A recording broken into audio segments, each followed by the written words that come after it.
All right, so the next startup is promising to make art digitalization easy. Please welcome VArt.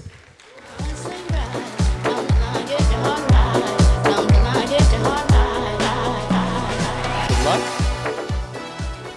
Right, and while your presentation is loading, take a deep breath. You look really cool.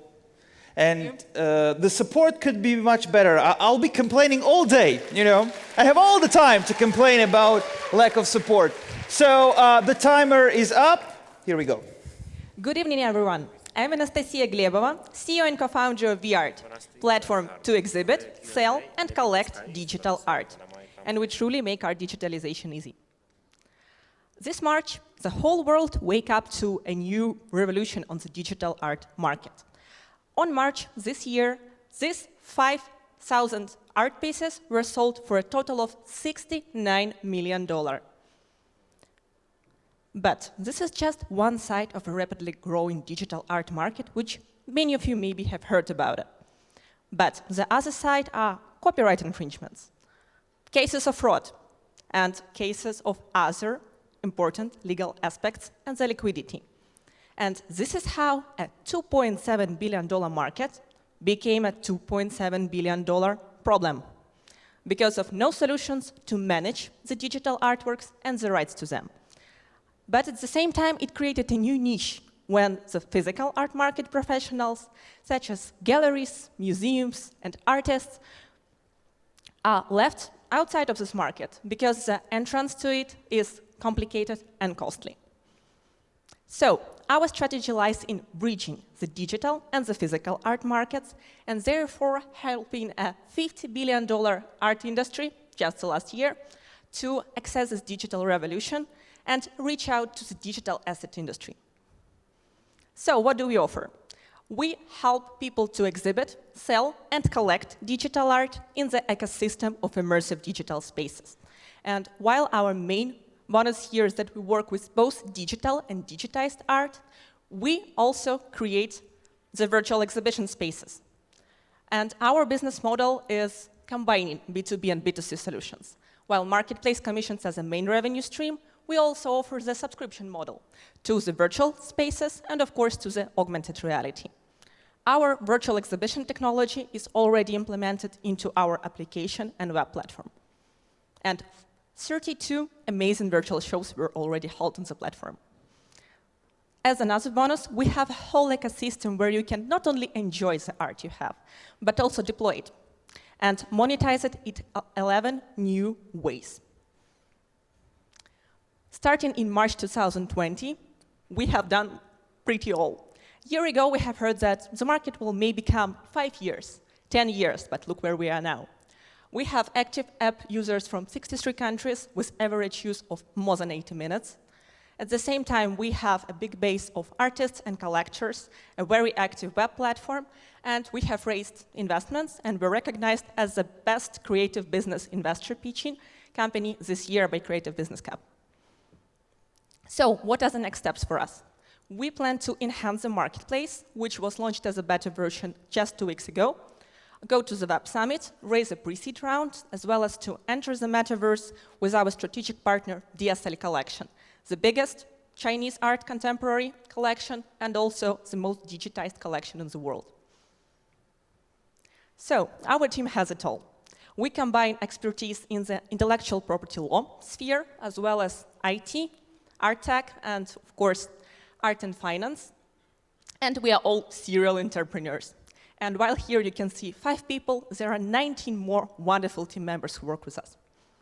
We are strengthened by a board of experienced advisors who are helping us also to access the market from both the corporates and the art market professional sides.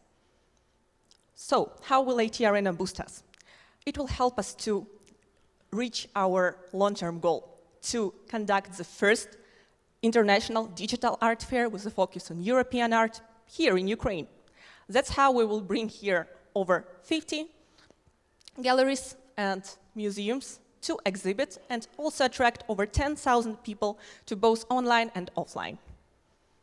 So what I want you to remember about us. We are different from our competitors by surpassing the NFT marketplaces in depth and breadth of user experience, and we help you to turn your art into real digital asset in 11 new ways. We combine NFTs and the art rights management to them. So we are united by an ambitious goal: to bridge the digital and the physical art markets and bring digital art to everybody. Thank you. V-Art! Thank you very much. Thank you. We're moving on to the Q&A session. There's first question from our virtual judge.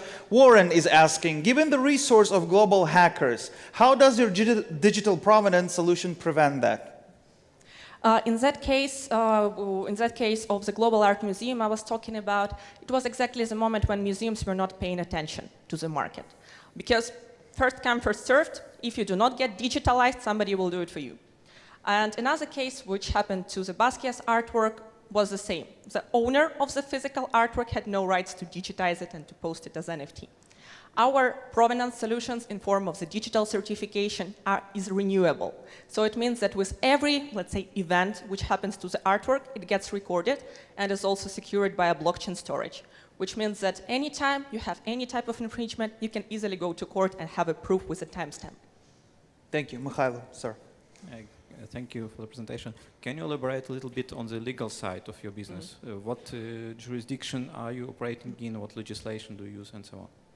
So right now we are registered in Ukraine as an LLC, and the next step for us is to get incorporated when we will be raising a pre-seed round. Our preferred jurisdictions are either the US or Switzerland.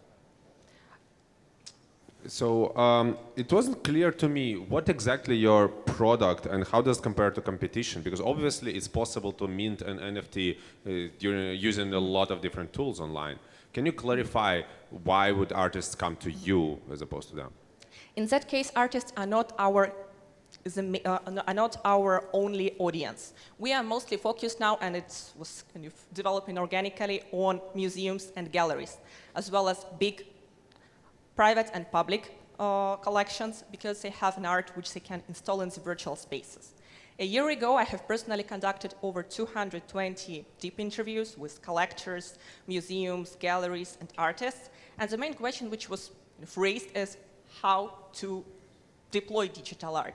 Like, I have paid for a JPEG, what to do with it? So we have solved it by creating a virtual exhibition technology, and it works as an ecosystem. You have a virtual space, you can sell, buy, or lease your art, so give it via license for different types of use. This is exactly the 11 types of monetization, which are not available on the NFT marketplaces. As well as you get a digital certification, which is trackable to the provenance, and you have a community, as well as a personalized support if you need it. So are your users artists or exhibitors? Who is your main customer? I had it on the slide with the customers. We, as a marketplace, obviously, we connect both sides. The sides of collectors, corporates, because we strongly believe in what we call art as a solution system. When art is becoming used, let's say even here, like it could have been, a big digital art screen here. And the second side is galleries, museums, artists, as well as public and private art collectors. Thank you, Ihor. Thank you, Anastasia. Question from Buzz. How specifically will you attract the various users? Channels, cost per acquisition, LTV? I did not see specific biz model numbers. So in that case, we already have the users. For the application, it's more than 6,000. And same goes to the artists and galleries we work with. For the virtual spaces, we have 49 cases of spaces created with our team. Our main user acquisition channel is not based on paid marketing. We conduct lots of important events for the audience. So we had a very successful Clubhouse Club. We have webinars. We got grants for the projects with residencies, with attracting experts. And I was a speaker at the first webinar held by Art Tactic, which is the biggest art analytics company in the world. And it also helped us to streamline new users to the platform. So right now they're reaching us via the marketing also and events which we conduct. They are reaching us to get a consultancy. On average, we have like 5 to 10 emails per day asking us how to get digitalized better, what to do there next, and so on. And we're also getting recommended by our system of partners. Alexandra, and make it brief, please. Sure. May I go over some numbers? What's your burn rate on 19 people team? What did you achieve with 150K untracked money, and what's your traction in terms of revenue? In terms of the grants and investments which we have gotten, we have created the mobile application, we have created the web platform, and we have also launched the beta version of the marketplace, and also conducted an in-depth market research, as well as created all of the events which helped us to attract the audience to the platform. Since we had more than 100,000 visitors to the website, it also took a lot of effort to put in. Burn rate and traction, money.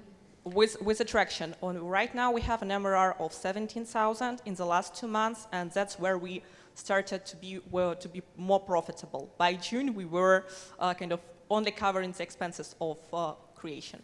And this is time. Thank you very much.